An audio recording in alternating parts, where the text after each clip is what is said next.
Oscar Bevis, IFL TV, proudly sponsored by Everlast, here with a superstar.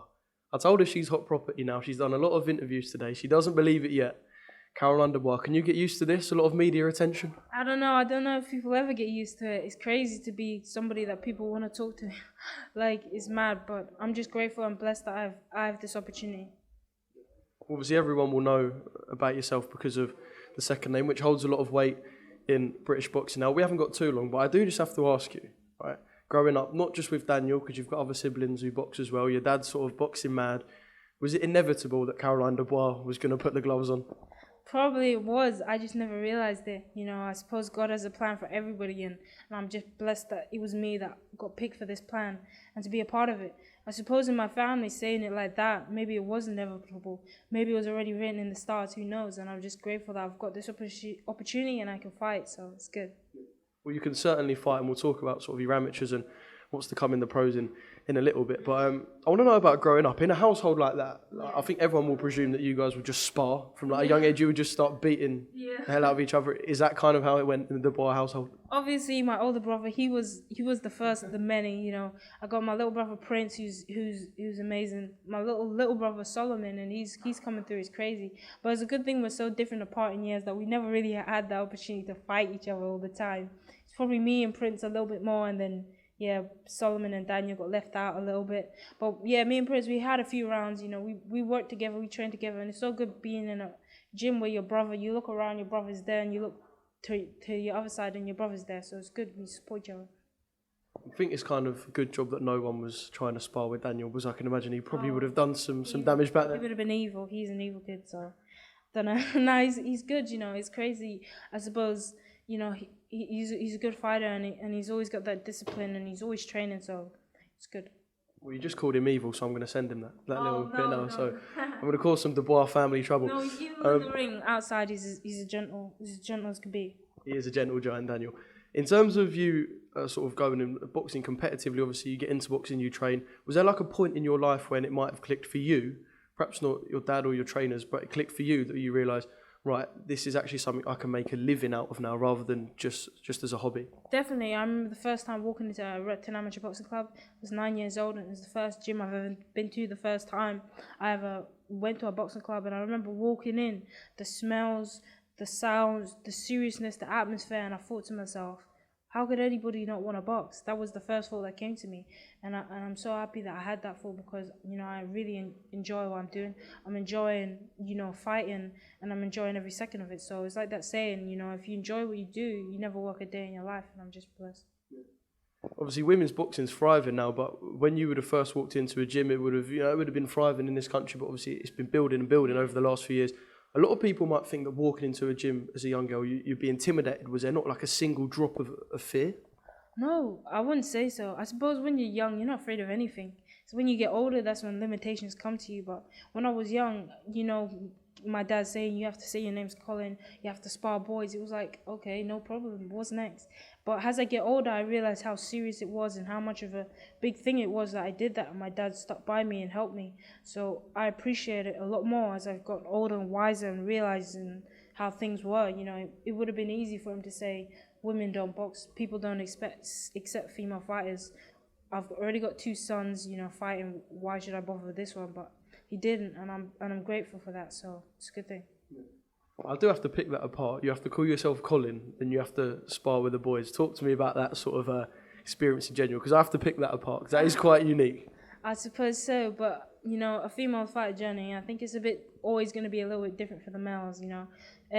When I was a little kid, you know, 9 years old, I was always pestering my dad, can I start fighting? Can I start boxing? You know, I want to go down to the gym. And he obviously knew that women weren't in gyms and women don't fight and stuff like that. Obviously, there was a few, you know, Layla Ali and Wolf, but in England, not that many.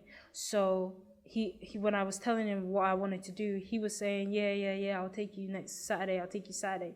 But Saturday kept coming in and I wasn't going nowhere. So one day, I suppose I must have pestered him too much, and he said, okay, I'll take you down to the gym. I don't know what he thought. He brought me down. Maybe he wanted me to just experience getting beaten up, the hardship of it, and that will be it, and I won't ask him no more. Maybe he really saw something in me. I don't know.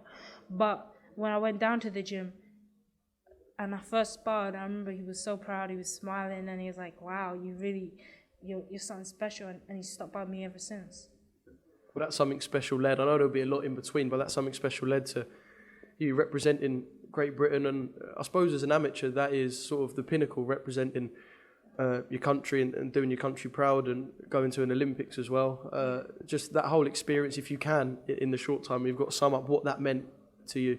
It was crazy to get there. Everybody that's been to the Olympics and is part of the amateur boxing scene will know that getting to the Olympics is one of the hardest things. It's like, once you get there, it's okay, but getting there is the trouble, you know. Yeah, because just quickly, do people think that if you're good, you're just there? There's a lot in between. You're not just good and on the GB squad. There's a lot more that it takes than that.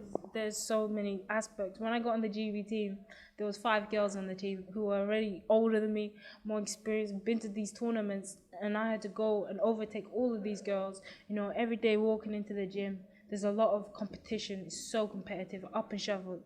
You can cut it with a knife, the tension sometimes. But I'm blessed that I got that opportunity. You know, Rob and all the coaches up there, they gave me the opportunity, and I went and I shown, you know, the European qualifiers with the Olympics, how in doubt it was. People were saying it wasn't going to happen, and we had one shot, one opportunity.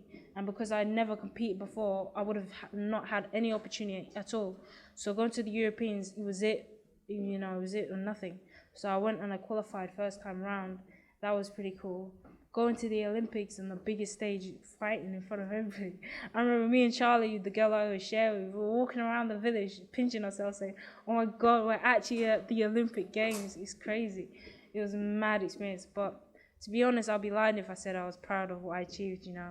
I feel like I messed up a little bit. I let myself a little down. I know people say, you know, you did well, you did good. But to myself, I know exactly what I can do and how much I can achieve, and that was just the start, and I want to achieve more, and I want to fight against the best, compete against the best, but ultimately I want to beat the best. So well, I can tell you one thing, as boxing fans, we want the best talent coming through this country, and everyone in this country was proud of you and all the Olympians.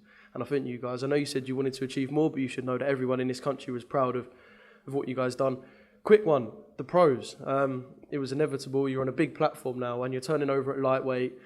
We don't need to mention names. I know everyone's going to do it because it's what happens in boxing. But yeah, you're turning over on a big platform with some big promise. Just generally, finally, how exciting is all of this?